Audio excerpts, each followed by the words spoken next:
বন্ধু চল আজকে আবার ওই দিনের মতো চা খাইতেছি। চল বন্ধু যাইতে এলে। বন্ধু দিলে আকাশ একটা ফোন দে, দেখ ওই কই আছে। ওকে কইলাম এই জায়গাটা লাগাইছে লাগাই নাই। হ্যালো হ্যালো আকাশ, কই তুই?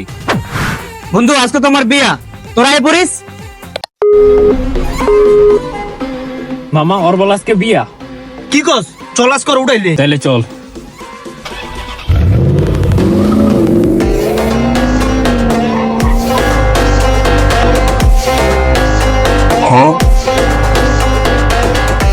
মামা কংগ্রাচুলেশন। Thank you. বন্ধু তুই বিয়ে করছিস, আমরা অনেক খুশি। তো বন্ধু চল, তোর একটা গিফট আছে, চল চল। ঠিক আছে বন্ধু চল।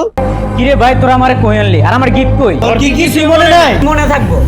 এই দেখ বন্ধু চল তিনজনে একসাথে বিয়া করমু প্রমিস। হ্যালো এটা কি এগ্রিমেন্ট? আর বেটা এক লাখ বিয়ার পিতে বসতে যা। বিয়ে করে তিনজন একলো করবো, বাসলে তিনজন এক লগে বাসবি। মরলে তিনজন একলো মরবো। শালা বেটা এগ্রিমেন্ট সাইন কর। কলম দে।